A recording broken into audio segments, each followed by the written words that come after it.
Our guest on This is America and the World is Mallika Chopra.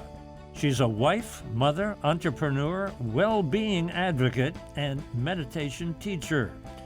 Mallika Chopra is the author of the Just Be series of self-help books for children and even for parents, Just Breathe, Just Feel, and most recently, Just Be You.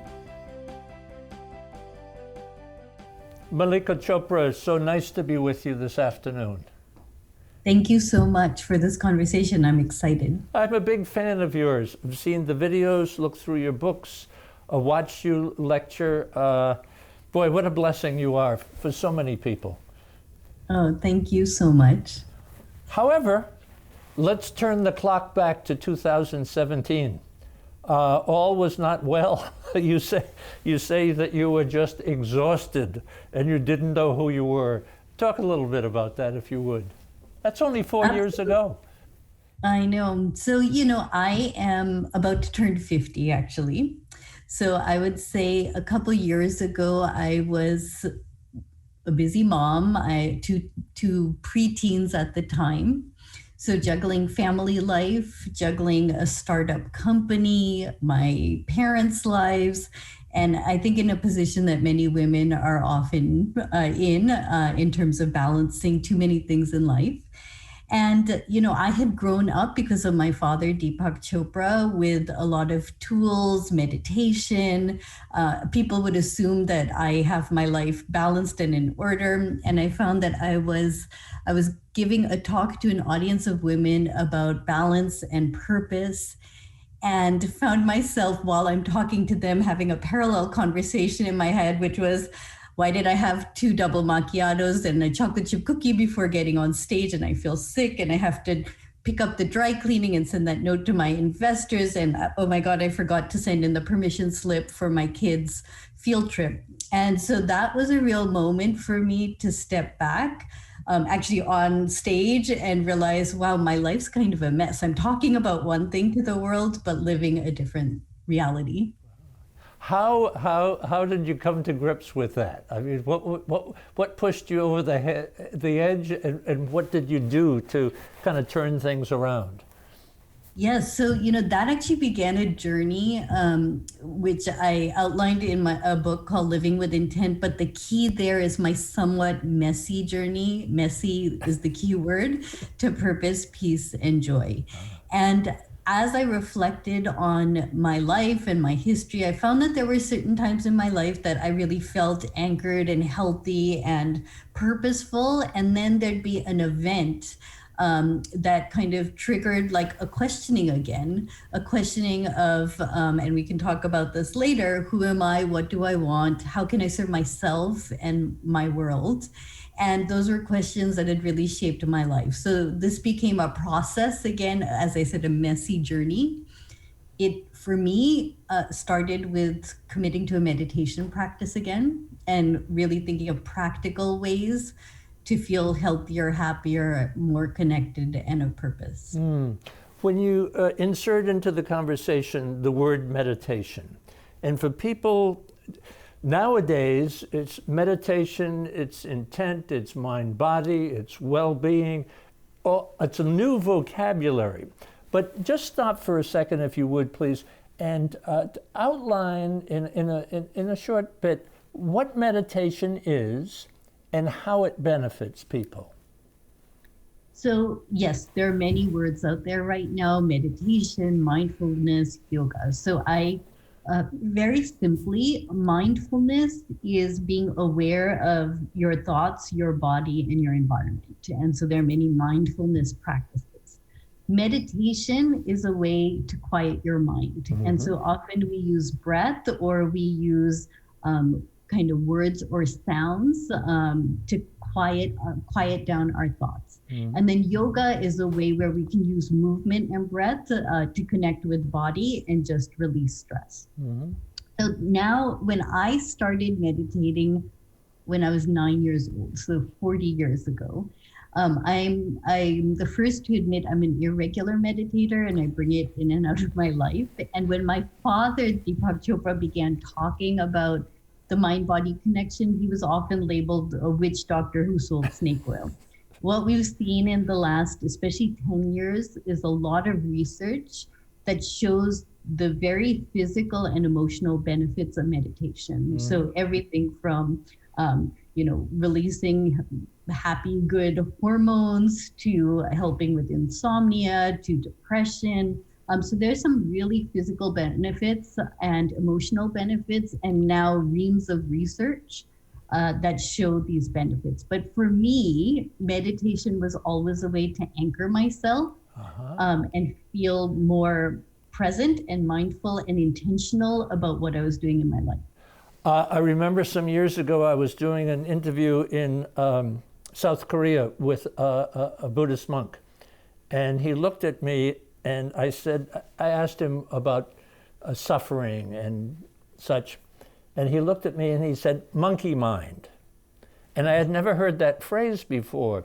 And he said, your mind is always going, always going, always going. And then he kind of paused and he looked at me and he said, "I think you know what I mean, you know?"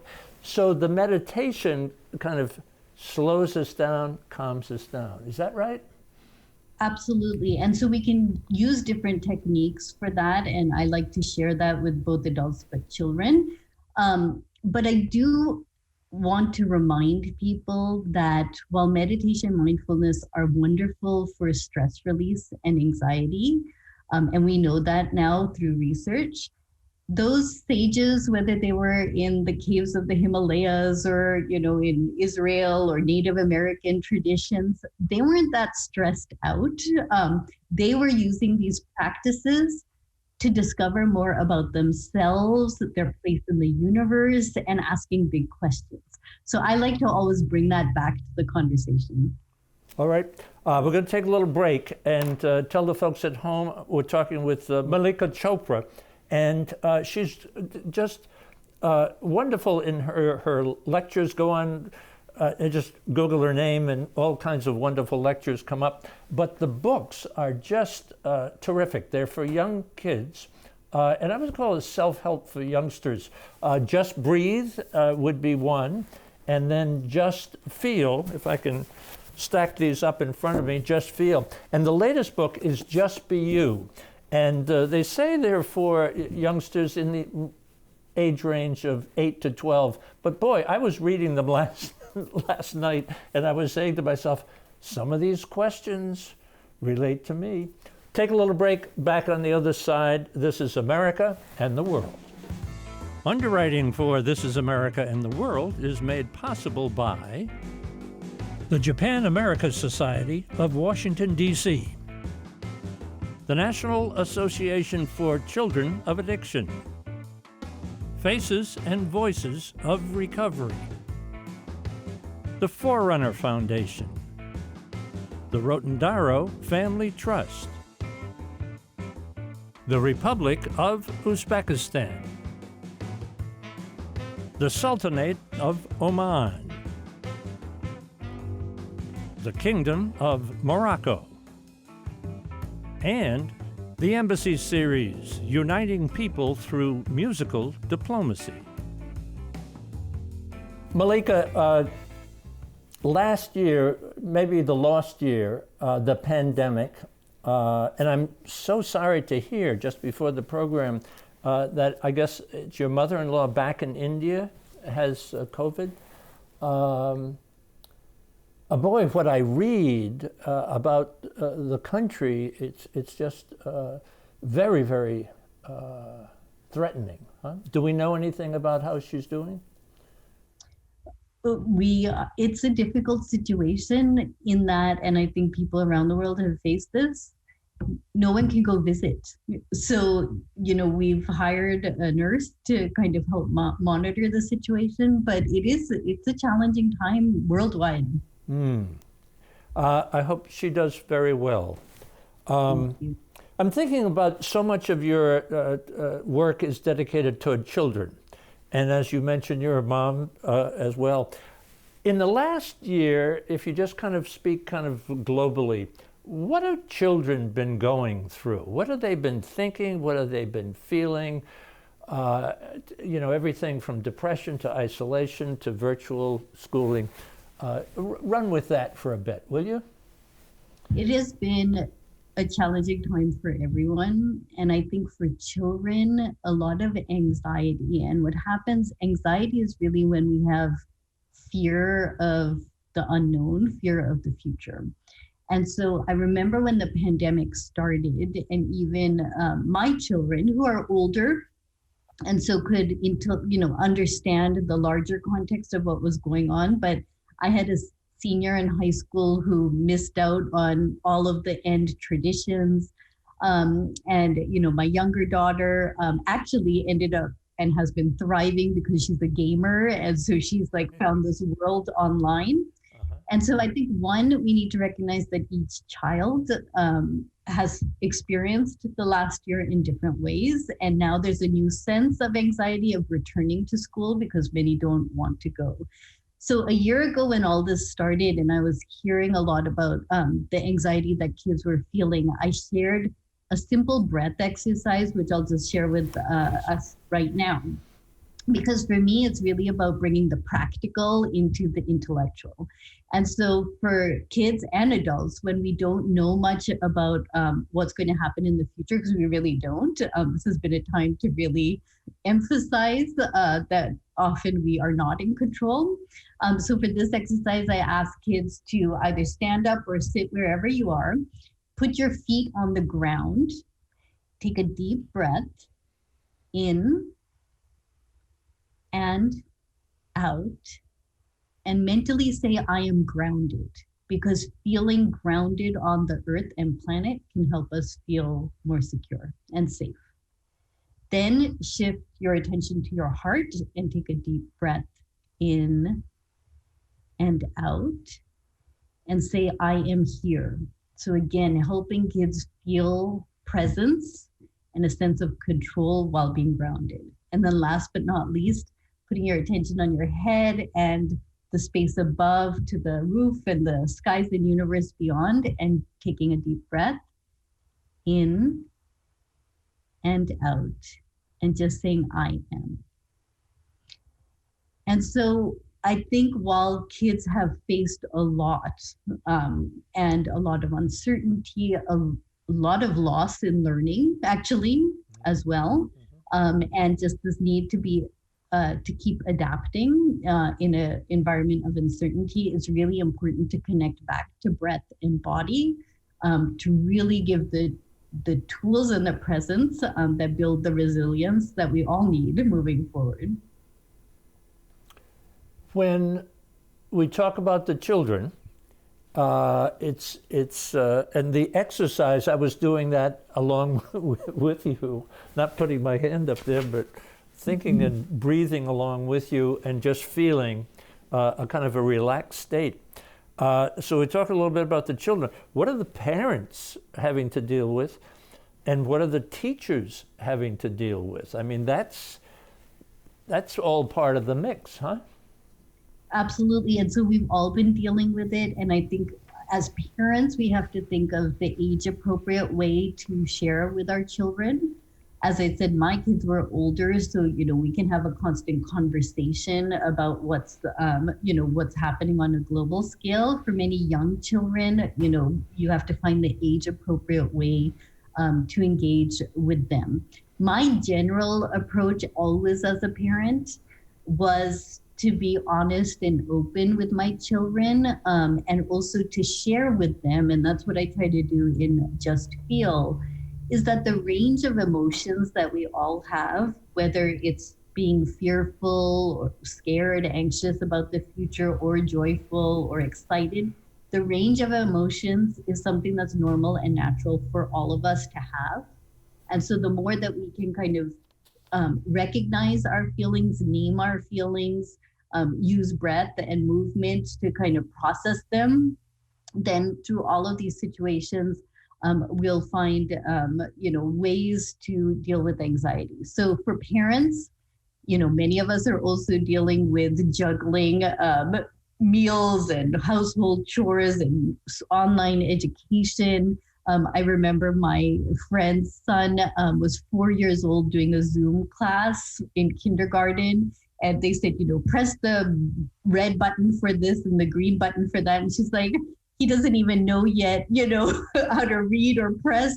And so there was a lot of a loss which required patience. And again, we can choose in every moment to get really angry and frustrated and sad, which is normal, but then also find the tools to kind of process it, to kind of come up with solutions. Did you ever find yourself during this past year of having to say to the kids and to your husband, I'm pretty stressed out right now. I need a break. I need time for myself? In September, I wrote an email. I actually wrote for myself, like a journal entry in which I said, I've hit a wall. And it was like, I was trying to be positive. I was trying to support everyone. And what I realized is, in the process, I was really stressed out. I actually had started, I'm not a big drinker, but like I had started, I love Japanese whiskey. And so that had become a nightly thing. Wow. I was not kind of exercising. I was doing these short walks.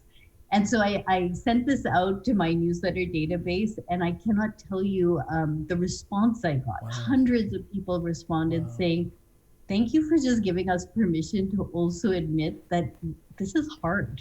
And I think that is the first step, to just kind of also give ourselves permission to admit it's hard, permission to grieve, permission, like right now, as we talked about earlier, it's an uncertain time even in my family with my mother's COVID diagnosis, and this feeling of helplessness. Mm-hmm. And it is a real feeling. So, we have to find the ways to kind of breathe and anchor ourselves, to give ourselves strength to confront the next step.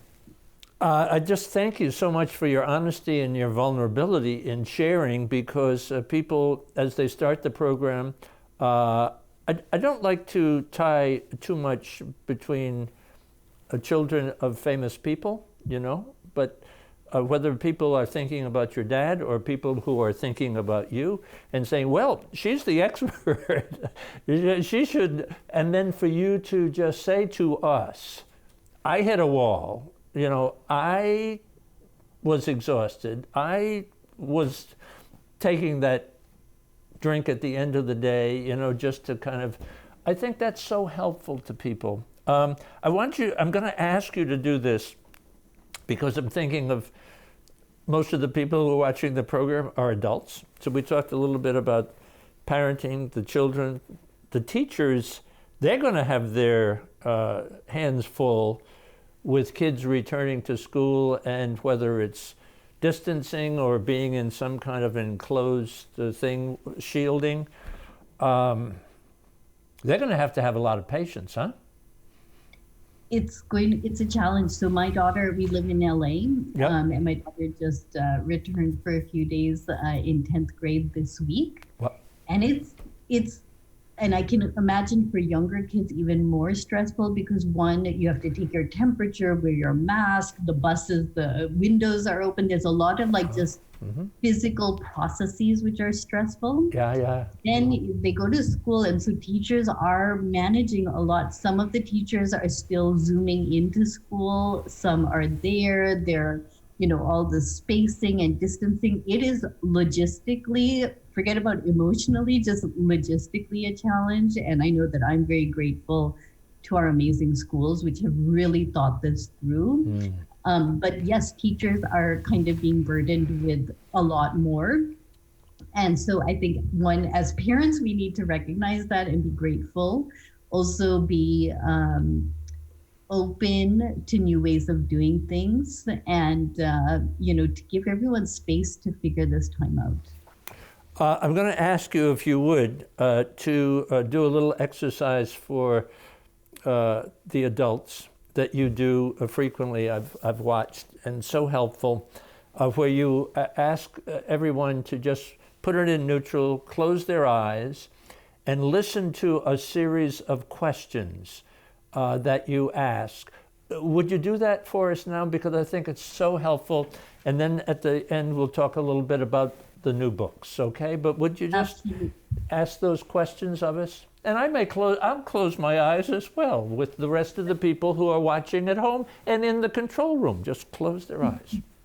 Absolutely. And just for context, when we were young, my dad taught us meditation, but then he really added the self-reflection.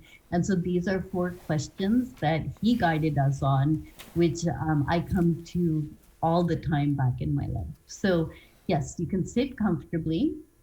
And if you want, you can close your eyes. And you can just take a deep breath in and out. And to begin, I'd like you to just in your head repeat the words I am. I am. So you can breathe normally and repeat the words I am. And when your attention drifts away from the words I am, which is normal and completely natural, just come back to the words. So we'll just spend like a few seconds like that.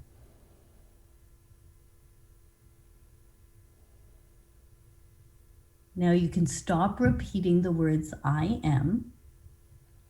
And I'm going to ask 4 questions.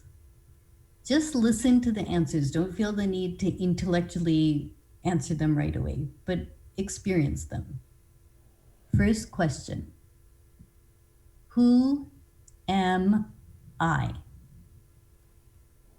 Who am I? What do I want? What do I want? How can I serve? But begin with, how can I serve myself? And now, how can I serve my world? Finally, put your attention to your heart and think, what am I grateful for? What am I grateful for? You can take another breath in and out. And if your eyes were closed, gently open your eyes.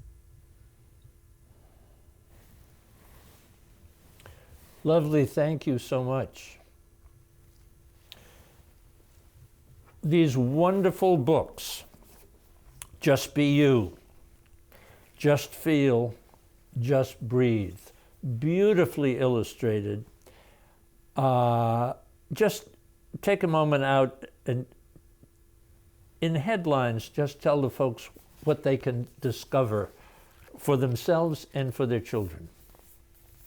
So we just went through this exercise where we paused, we slowed down, we used I am for a meditation, we asked questions. So in essence, these 3 books take that general concept and broaden them out. So Just Breathe, the first book, is filled with breathing exercises, mindful eating, mindful meditation, mindful walking, meditation exercises. So really the practical of like just practice. Just Feel goes into the social emotional side of things, feelings, how we feel, emotions in our body and release. And then Just Be You, the final book, actually is structured around those 4 questions that I just asked. Who am I? What do I want? How can I serve? What am I grateful for? And that really brings in the self-reflection and intention. We could spend an hour just talking about those 4 questions, but my goal with kids in Just Be You has been to recognize that they are more than just the labels that everyone puts on them, to really discover their unique self, to explore and figure out, what they're passionate about, and then to think about how they can serve, because that's actually, we know that having a sense of purpose, it makes us healthier and happier, and it just leads to a more joyful life. We're at the end of our time.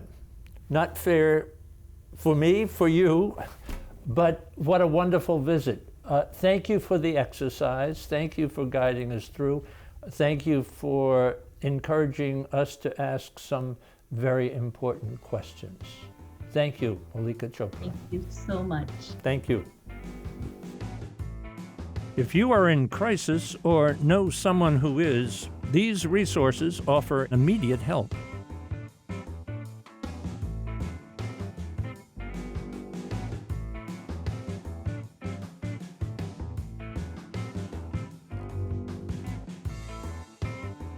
For information about This Is America in the World, visit our website, thisisamerica.net, or our YouTube channel, This Is America TV, and follow us on Facebook and Twitter.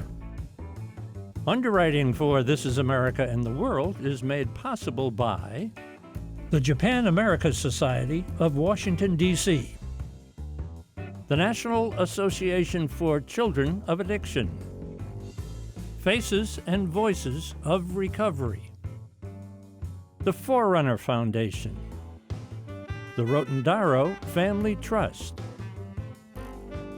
the Republic of Uzbekistan, the Sultanate of Oman, the Kingdom of Morocco, and the Embassy Series, Uniting People Through Musical Diplomacy.